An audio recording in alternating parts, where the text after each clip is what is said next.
Welcome to Static GK. This is part 2 of our lecture on the preamble of the Constitution. इस lecture में हम पढ़ेंगे की words in the preamble. जैसे जब हमने preamble पढ़ा था उसमें बहुत सारे की वर्ड्स थे like sovereign, socialist, secular, democratic, republic. अब हम इन सारे वर्ड्स को पढ़ेंगे. सबसे पहला वर्ड था sovereign. sovereign का मतलब होता है सुप्रीम. सुप्रीम मतलब जिसके ऊपर कोई अथॉरिटी नहीं होती है.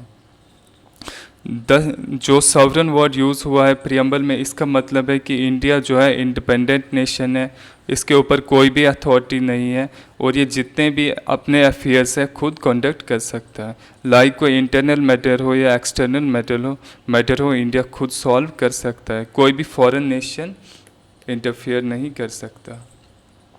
दूसरा वर्ड था सोशलिस्ट. अब सोशलिस्ट क्या होता है? जो वर्ल्ड इकोनॉमीज़ हैं वो 2 टाइप्स की हैं.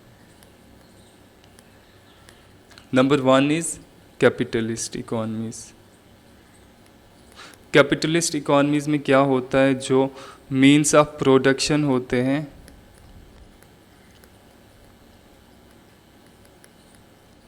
उनकी प्राइवेट ओनरशिप होती है. मीन्स यहाँ पे जितनी भी प्रोडक्शन होगी इस देश में, जितनी भी चीज़ें बनेंगी वो प्राइवेट कंपनीज बनाएंगी. ठीक है. जैसे एग्जांपल क्या हुआ कैपिटलिस्ट इकोनॉमीज़ की? यूएस, यूके और बाकी जितने भी वेस्टर्न नेशंस हैं सब में कैपिटलिस्ट इकोनॉमी ही होती है. सब में सिर्फ जो प्राइवेट कंपनीज है वही प्रोडक्शन करती है. ठीक है. सोशलिस्ट इकोनॉमीज़ क्या हो गई? सोशलिस्ट इकोनॉमीज़ में जो मीन्स ऑफ प्रोडक्शन है, एमओपीज मतलब मीन्स ऑफ प्रोडक्शन है, इनकी पब्लिक ओनरशिप होगी.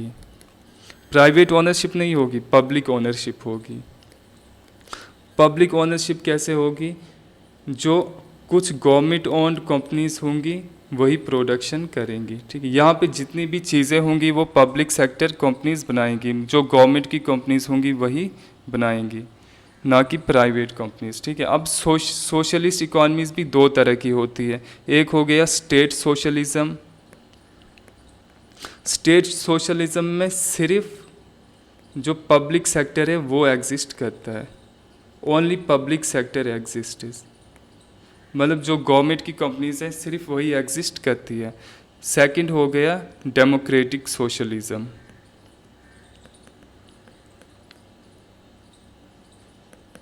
यहाँ पे पब्लिक सेक्टर कंपनीज भी एग्जिस्ट करती हैं प्लस प्राइवेट सेक्टर भी एग्जिस्ट करता है. अब देखते हैं socialist word. Added by 42nd constitutional amendment act 1976. जैसे हमने देखा था इसको ऐड किया 42nd कॉन्स्टिट्यूशनल अमेंडमेंट एक्ट 1976 से. इवन अगर हम देखें उससे पहले भी जब ये प्रियम्बल में ऐड नहीं भी किया था, उससे पहले भी जो कॉन्स्टिट्यूशन है उसमें सोशलिस्ट कंटेंट था. कैसे था सोशलिस्ट कंटेंट? क्योंकि जो डायरेक्टिव प्रिंसिपल्स है वो सोशलिस्ट है इन नेचर में. ये जो डायरेक्टिव प्रिंसिपल्स हैं ये स्टेट को बोलते हैं कि आपने सिटीजन्स की कुछ जो बेसिक केयर्स है लाइक एजुकेशन हो गया, हेल्थ हो गया और बेसिक इकोनॉमिक नेसेसिटीज़ है वो स्टेट को बोला गया है कि आपने सिटीजन्स की उन नीड्स को फुलफ़िल करना है. ठीक है. अब इससे कैसे ये सोशलिस्ट नेचर हो गया? क्योंकि जो कैपिटलिस्ट इकोनॉमीज़ होती है यहाँ पे अगर आपके पास पैसा है तो आप कोई चीज़ ले सकते हैं, अगर पैसा नहीं है तो आप नहीं ले सकते. स्टेट आपको कुछ नहीं प्रोवाइड करेगी. जबकि सोशलिस्ट इकोनॉमीज़ में जो आपकी बेसिक नीड्स है, एजुकेशन, हेल्थ और अदर इकोनॉमिक नीड्स है वो स्टेट फुलफ़िल करेगी. ठीक है. तो डायरेक्टिव प्रिंसिपल्स में भी यहाँ पे स्टेट को बोला गया है कि आपने बेसिक नीड्स को फुलफ़िल करना है. India has democratic socialism. हमारा जो सोशलिज़म है वो डेमोक्रेटिक सोशलिज़म है. ठीक है. डेमोक्रेटिक सोशलिज़म में क्या होता है? मिक्स्ड इकोनॉमीज़ होती है. मिक्स्ड इकोनॉमी मतलब प्राइवेट सेक्टर भी होता है और पब्लिक सेक्टर भी होता है. अगर आप देखोगे हमारे यहाँ कुछ पब्लिक सेक्टर कंपनीज है, गवर्नमेंट की कंपनीज है, जैसे steel authority of India limited, Indian oil corporation. ठीक है. और कुछ जो है प्राइवेट सेक्टर कंपनीज भी है, जैसे रिलायंस जियो जो है ये एक प्राइवेट कंपनी है, या टाटा मोटर्स एट्सट्रा. ठीक है. हमारे यहाँ बहुत प्राइवेट सेक्टर भी है और पब्लिक सेक्टर भी है, इसलिए डेमोक्रेटिक सोशलिज्म है. Hope this is clear to you. तीसरा वर्ड था सेक्युलर। सेकुलरिज्म का क्या मतलब होता है? सेकुलरिज्म का मतलब होता है जो स्टेट है, जो गवर्नमेंट है, वो आपके साथ डिस्क्रिमिनेशन नहीं करेगी रिलीजन के बेसिस पर, ठीक है। आप किसी भी रिलीजन से बिलोंग करते होंगे, आपके साथ डिस्क्रिमिनेशन नहीं किया जा सकता है। जो सेकुलर है इसको भी ऐड किया 42nd कॉन्स्टिट्यूशनल अमेंडमेंट एक्ट 1976 में। हमारा जो सेकुलरिज्म है ये वेस्टर्न सेकुलरिज्म से डिफरेंट है। वेस्टर्न सेकुलरिज्म में क्या है, वहाँ पे जो स्टेट है वो सेपरेट है रिलीजन से, ठीक है। मतलब स्टेट किसी भी रिलीजन को रिकॉग्नाइज नहीं करती है। हमारे यहाँ क्या है, हमारा जो सेकुलरिज्म है ये पॉजिटिव कॉन्सेप्ट है सेकुलरिज्म का, ठीक है। इंडिया में पॉजिटिव कॉन्सेप्ट है सेकुलरिज्म का। पॉजिटिव कॉन्सेप्ट मतलब क्या है कि स्टेट जितने भी रिलीजन्स हैं, रिलीजन्स को रिकॉग्नाइज तो करती है, और जितने भी रिलीजन्स हैं उन सब का सेम स्टेटस होगा और इक्वल सपोर्ट करेगी स्टेट। ऐसा नहीं है कि स्टेट किसी एक पर्टिकुलर जो गवर्नमेंट है एक रिलीजन को प्रमोट करेगी और बाकियों को नहीं करेगी, नहीं। अगर सेकुलरिज्म है तो यहाँ पे जितने भी रिलीजन्स हैं उन सबको इक्वल सपोर्ट मिलेगी गवर्नमेंट से, स्टेट से, ठीक है। अगर आप देखोगे हमारे कॉन्स्टिट्यूशन में जो आर्टिकल 25 to 28 है, वहाँ पे हमें मिलता है fundamental right to freedom of religion, ठीक है। जब हम फंडामेंटल राइट्स पढ़ेंगे, जो बहुत सारे फंडामेंटल राइट्स हैं हमारे आर्टिकल 12 से 35, जब हम ये पढ़ेंगे, इनमें से जब हम आर्टिकल 25 to 28 पढ़ेंगे, उसमें हम पढ़ेंगे right to freedom of religion, कि जितने भी लोग हैं सबके पास, सब सिटीजन्स के पास ये फंडामेंटल राइट है कि वो कोई भी रिलीजन प्रैक्टिस कर सकते हैं, प्रोफेस कर सकते हैं।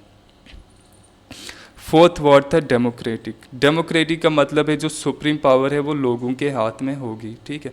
डेमोक्रेसी दो टाइप की होती है, डायरेक्ट डेमोक्रेसी और इनडायरेक्ट डेमोक्रेसी। डायरेक्ट डेमोक्रेसी में जो लोग हैं वो अपनी पावर डायरेक्टली खुद एक्सरसाइज करते हैं, ठीक है, क्योंकि लोगों के पास पावर है तो वो खुद ही एक्सरसाइज करते हैं डायरेक्टली। इनडायरेक्ट डेमोक्रेसी में क्या है, पॉपुलेशन बहुत ज़्यादा होती है, इसलिए सब लोग जो है खुद से पावर एक्सरसाइज नहीं कर सकते, वहाँ पे कियोस होगा, ठीक है। तो लोग जो है कुछ रिप्रेजेंटेटिव्स को इलेक्ट करते हैं, लाइक हम इलेक्ट करते हैं एमएलएज और एमपीज़ को, ठीक है। तो ये जो रिप्रेजेंटेटिव्स, इलेक्टेड रिप्रेजेंटेटिव्स हैं, ये पावर एक्सरसाइज करते हैं लोगों के बिहाफ पे। इसको रिप्रेजेंटेटिव डेमोक्रेसी भी बोलते हैं, ठीक है। और ये इनडायरेक्ट डेमोक्रेसी की टू टाइप्स होती है, पार्लियामेंट्री डेमोक्रेसी, जैसे इंडिया में जो है पार्लियामेंट्री डेमोक्रेसी, क्योंकि यहाँ पे पार्लियामेंट पावर एक्सरसाइज करती है, and presidential democracy. Presidential democracy जो यूएस में है, ठीक है, क्योंकि यहाँ पे प्रेसिडेंट पावर एक्सरसाइज करता है। अब जो डायरेक्ट डेमोक्रेसी है, जहाँ पे लोग खुद से डायरेक्टली पावर एक्सरसाइज करते हैं, यहाँ पे चार ऐसे इंस्ट्रूमेंट्स या चार डिवाइसेस होती हैं जिसके ज़रिए से लोग पावर एक्सरसाइज कर सकते हैं। वो कौन कौन सी डिवाइसेस हैं? Number 1 is referendum, second is recall, third is initiative and fourth is plebiscite.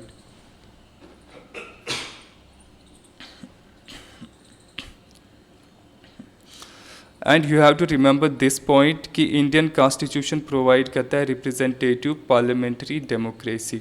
Representative का क्या मतलब है कि इनडायरेक्ट डेमोक्रेसी है, हम कुछ रिप्रेजेंटेटिव्स को इलेक्ट करेंगे जो हमारे बिहाफ पर पावर एक्सरसाइज करेंगे। पार्लियामेंट्री का मतलब है कि यहाँ पे पार्लियामेंट होगी, ठीक है, पार्लियामेंट्री सिस्टम होगा कि पार्लियामेंट पावर एक्सरसाइज करेगी, ठीक है, रिप्रेजेंटेटिव पार्लियामेंट्री डेमोक्रेसी। अब देखते हैं जो 4 डिवाइसेस थी डायरेक्ट डेमोक्रेसी की, जहाँ पे लोग खुद से पावर एक्सरसाइज करते थे डायरेक्टली, वो कौन सी डिवाइसेस है? Number 1 is referendum.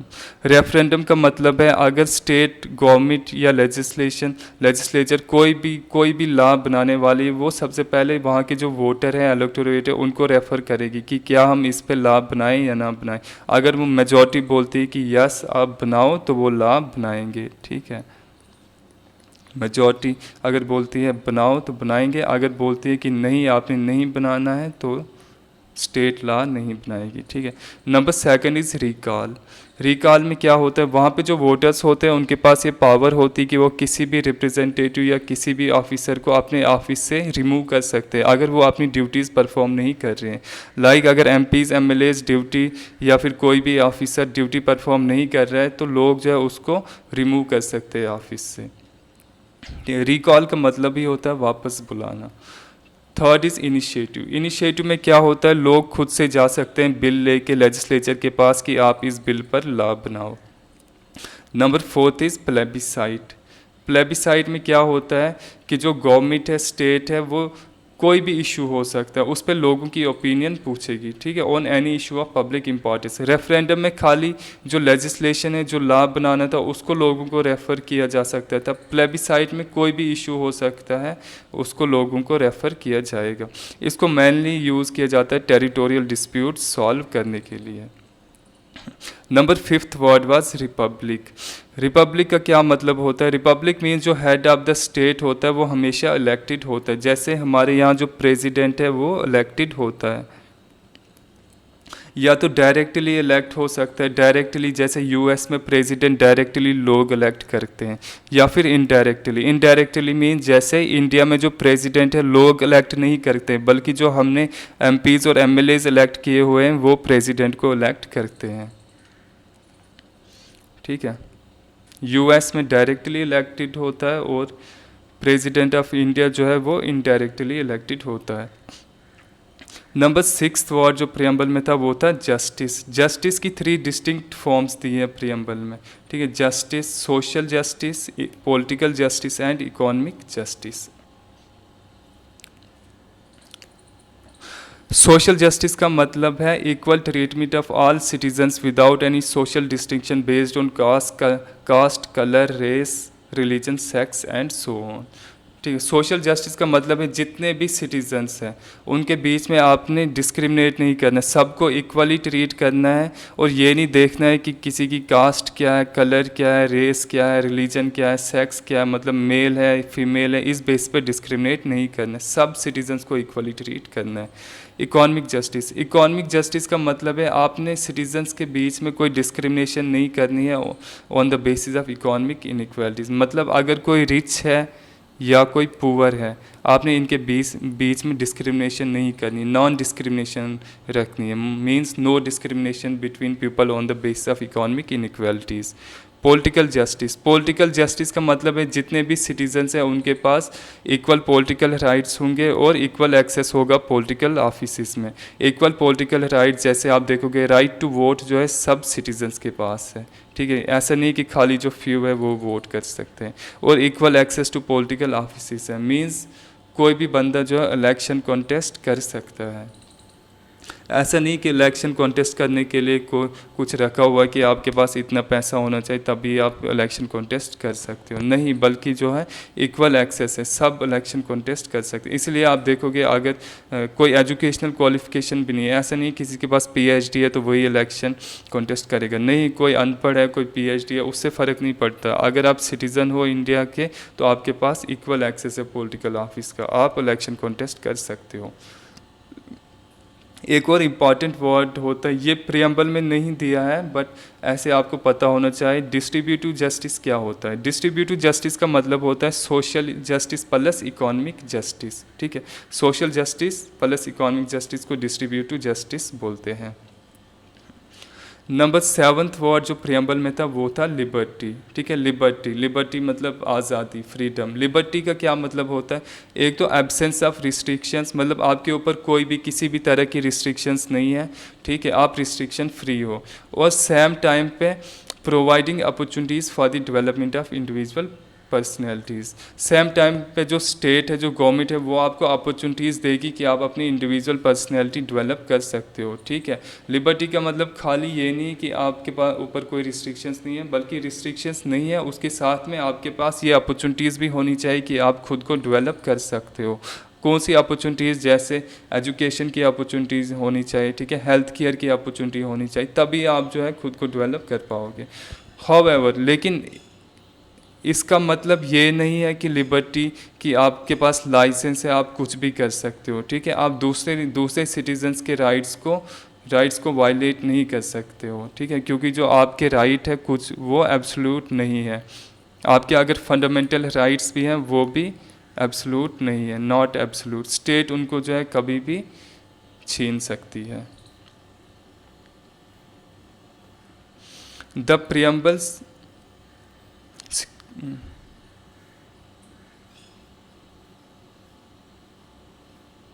The preamble secures to all citizens liberty of thought expression and belief. ठीक है, एक तो लिबर्टी का मतलब है कोई रिस्ट्रिक्शंस नहीं है और आपके पास अपॉर्चुनिटीज़ है, आप खुद को डेवलप कर सकते हो। प्रियम्बल में जो है सारे सिटीजन्स को 3 टाइप्स ऑफ लिबर्टी दी है। कौन कौन सी? लिबर्टी ऑफ थॉट, आप कुछ भी सोच सकते हो, आपके पास लिबर्टी ऑफ थॉट है। लिबर्टी ऑफ एक्सप्रेशन है, ठीक है, आप बोल सकते हो। और लिबर्टी ऑफ बिलीफ है, ठीक है, कि आप कुछ भी बिलीव कर सकते हो। लेकिन आपको याद रखने, अगर आपके पास लिबर्टी ऑफ एक्सप्रेशन है, इसका मतलब ये नहीं आप कुछ भी बोल सकते हो, ठीक है, दूसरे लोगों के राइट्स को भी वायलेट कर सकते हो, ऐसा नहीं है। वो हम फंडामेंटल राइट्स में पढ़ेंगे आगे। Number 8th word is equality. ठीक है, इक्वालिटी का मतलब है absence of special privileges to any section of the society and the provision of adequate opportunities for all individuals without any discrimination. ठीक, इक्वालिटी का मतलब है कि कोई भी एक सेक्शन जो है सोसाइटी का एक हिस्सा या कुछ इंडिविजुअल है, उनके पास कोई स्पेशल प्रिविलेजेस नहीं होनी चाहिए और जितने भी सिटीज़न हैं सबके पास अपॉर्चुनिटीज़ होनी चाहिए विदाउट एनी डिस्क्रिमिनेशन। ठीक है, आप कास्ट के बेस पे, रिलीजन के बेस पे या किसी और बेसिस पे सिटीजन्स के बीच में ये डिस्क्रिमिनेट नहीं कर सकते, किसी को ज़्यादा अपॉर्चुनिटीज़ किसी को कम अपॉर्चुनिटीज़ नहीं दे सकते। ठीक है, आपने किसी भी इंडिविजुअल को कोई स्पेशल प्रिविलेजेस नहीं देनी है और सब जितने भी सिटीज़न हैं सबको इक्वल अपॉर्चुनिटीज़ देनी है। ठीक है, preamble secures to all the citizens of India equality of status and opportunity. ये याद रखना, प्रियम्बल में एक तो इक्वालिटी ऑफ स्टेटस की बात की गई है और अपॉर्चुनिटी की बात की गई। जो 9th वर्ड था वो था फ्रेटर्निटी। फ्रेटर्निटी का मतलब होता है सेंस ऑफ ब्रदरहुड, भाईचारा। ठीक है, जो कॉन्स्टिट्यूशन है वो ये फीलिंग ऑफ ब्रदरहुड को कैसे प्रमोट करता है? By single citizenship. Single citizenship का क्या मतलब है कि जितने भी सिटीजन्स हैं वो सिटीज़न ऑफ इंडिया है। ठीक है, अगर कोई सिटीज़न किसी भी, अगर आप किसी भी स्टेट में रहते हो, दिल्ली में रहते हो, ठीक है, आप यूपी में रहते हो, बिहार में रहते हो, JNK में रहते हो, इसका मतलब ये नहीं कि आप जो है वो डिफरेंट स्टेट्स के सिटीज़न हो, नो, बट आप सिटीज़न ऑफ इंडिया हो। ठीक है, इससे क्या होता है? ब्रदरहुड प्रमोट होता है। आल्सो ये एक फंडामेंटल ड्यूटी है under article 51A to promote the brotherhood. ठीक है, भाईचारे को प्रमोट करना आपकी फंडामेंटल ड्यूटी भी है under article 51A। So that is it in this lecture. इसमें हमने जो की वर्ड्स हैं वो सारे पढ़े। जैसे हमने सबसे पहला वर्ड पढ़ा था सॉवरन, ठीक है, मतलब सुप्रीम। उसके बाद हमने वर्ड पढ़ा था सोशलिस्ट। ठीक है, यहाँ पे डेमोक्रेटिक सोशलिज्म है क्योंकि यहाँ पे दोनों प्राइवेट सेक्टर भी है, पब्लिक सेक्टर भी है। उसके बाद हमने पढ़ा था सेक्युलर। ठीक है, पॉजिटिव कॉन्सेप्ट है सेकुलर का, स्टेट सारे रिलीजन्स को इक्वली ट्रीट करेगी। 4th वर्ड हमने पढ़ा था डेमोक्रेटिक। डेमोक्रेटिक का मतलब है जो सुप्रीम पावर है वो लोगों के हाथ में है। उसके बाद हमने पढ़ा था रिपब्लिक, मतलब जो हेड ऑफ द स्टेट है, जैसे प्रेसिडेंट है, वो इलेक्टेड होगा, डायरेक्टली भी हो सकता है, इनडायरेक्टली भी हो सकता है। उसके बाद हमने पढ़ा था नंबर 6th वर्ड जस्टिस। ठीक है, सोशल, इकोनॉमिक और पॉलिटिकल जस्टिस, 3 टाइप्स पढ़ी थी। नंबर 7 पढ़ा था हमने लिबर्टी। लिबर्टी का मतलब किसी के ऊपर कोई रिस्ट्रिक्शंस नहीं है और सब के पास अपॉर्चुनिटीज़ है कि वो खुद को डेवलप कर सकते हैं। ठीक है, नंबर 8 हमने पढ़ा था इक्वालिटी। इक्वालिटी का मतलब है कि किसी के पास कोई स्पेशल प्रिविलेजेस नहीं है। ठीक है, सबको इक्वल अपॉर्चुनिटीज़ देनी विदाउट एनी डिस्क्रिमिनेशन। ठीक है, लिबर्टी में भी ये था कि इक्वल अपॉर्चुनिटीज़ होनी चाहिए तभी आपके पास लिबर्टी, और इक्वालिटी में भी विदाउट डिस्क्रिमिनेशन सबको इक्वल अपॉर्चुनिटीज़ देनी है। 9th word was fraternity. Fraternity का मतलब ब्रदरहुड। ठीक है, so that is it in this lecture guys. Hope आपको समझ आ गया हो। डू कमेंट अगर आपको समझ नहीं आया, do comment so that I can improve. Okay, अब हम अभी प्रियम्बल ख़त्म नहीं हुआ है, नेक्स्ट लेक्चर में हम पढ़ेंगे सिग्निफिकेंस ऑफ प्रियम्बल, सिग्निफिकेंस